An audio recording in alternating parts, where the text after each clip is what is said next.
I'm very excited about our interview today. We've come to London to catch up with the guys from the Wand Company, who are Chris Bernardo and Richard Blakesley. Here you are, guys. Thank you for coming. Thank you. Thank you for coming. Now, tell us about the birth of this product. How did it all come about? It started a few years ago when I designed a project on my site, Dad Can Do, for a wizard's wand made out of a piece of paper as a project for children to do with their dads. And I worked with Richard on remote controls in the past, and when we saw how popular that project was, we thought it'd be really cool to make a real wand, a real magic wand that wasn't just like a piece of paper, but was actually real and did things. And we could use remote control technology to do that. So that's really how it started. We kind of met in a pub and sketched out what we thought the remote control could look like and what components it would need, how it would work. Just went from there.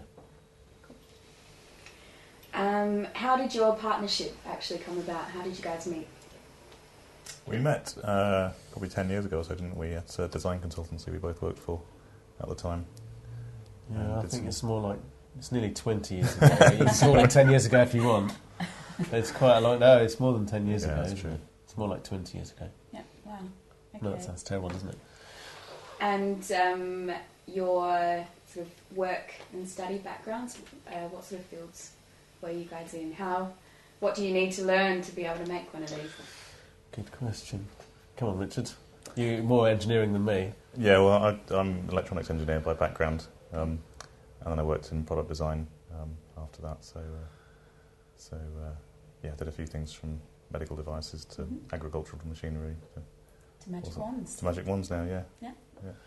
My background's a bit scary, actually, because I started out as a designer. I worked in London for about 10 years as a designer, working in advertising agencies and design companies. And then, for some reason, I wanted to do something else. I did an engineering degree in biomedical materials engineering. And as a result, I went to work at the company where Richard was just starting to work, which was all about new product development and, engineering consultancy for other companies. So that was where I it was a blend of the product design and the old-fashioned design and the engineering. So I don't know anything really about electronics at all. So that's why we had this sort of partnership. What's been the biggest challenge for you guys actually getting the business off the ground? It's probably raising the money initially. It was the biggest thing and the scariest thing, I think, as well, wasn't it? Yes, for a product of this nature, you need to have some money to start with to make the moulds and to get going on making the stuff and buying the components. And I think you could see if you could get that for free from somebody by getting them involved in it. But really, you need the money. So if you don't have the money to start with, then you don't have a business. So I think it was the most challenging thing. Yeah, and asking your friends and family to actually kind of believe in what you're doing enough to stump up their own money was quite a big thing, wasn't it? Yeah, it was. Richard's family and friends believe in him more than mine. I've done it a few times, and they were getting quite short with their patience, saying, "Well, you've got to work sooner or later. We might give you another chance." But yeah, I think lots of people who start businesses probably have done it 2 or 3 times, and their credibility might be wearing a bit thin, so they're still trying to raise money for new projects they've got. So I think it's quite a difficult thing at the beginning of a business. So we saw you guys on the Dragon's Den, and it ended up being quite a bidding war between the dragons. Duncan Bannatyne eventually sort of came on board. And how much money did you end up getting from him?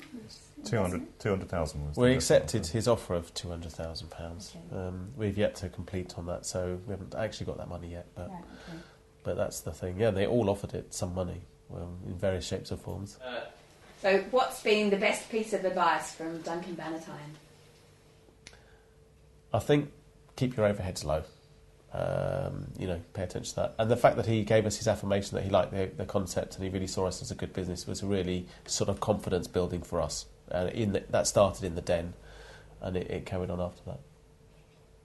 What's your best words of advice for perhaps an inventor who's come up with an idea for a product, who's about to sort of face the patent process? Okay, well, I would say be very careful how much money you spend on patenting. It's a very expensive process. Obviously, you need to protect your ideas, but you really should only start to spend money when you're actually earning money from your thing. And although you have to get something in place to start with, patenting or the patenting process can be done quite cheaply to start with. But you should consider other ways of protecting your idea in terms of maybe having non-disclosure agreements in place, being careful who you talk to about your idea, not revealing it, or looking at design registrations and looking at maybe trademark registrations. And consider that your patent expenditure should be a percentage of your revenues that you make rather than dominating the early stages. Because it gives you a moderate amount of protection, but not as much protection as you might think, and not as the potential for accessing that protection isn't that great for someone who's starting out, because you have to prosecute the patents yourself, you have to protect your stuff yourself. So it's not as easy as it sounds. Is that a fair thing to say? Yeah, I think so. It depends a bit on the idea as well. If you've got something which really will change the world and you've got an early fundamental patent on it, then that could be very valuable. But in most cases, they're not quite as useful as people think they might be, the patents you end up with. I mean, that's quite an important point, because if you have something that fundamental, then your business may be a patent.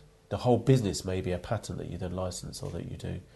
And that might be the nature of what you're going to end up doing. I think if you have a sort of an idea for making something, the whole of your business might be making it, getting it into the marketplace and just getting there before everybody else, and making sure you've tied down, you've got relationships with the resellers that you're going to do, and you've actually got some customers in a brand, which might be much more important than the patent.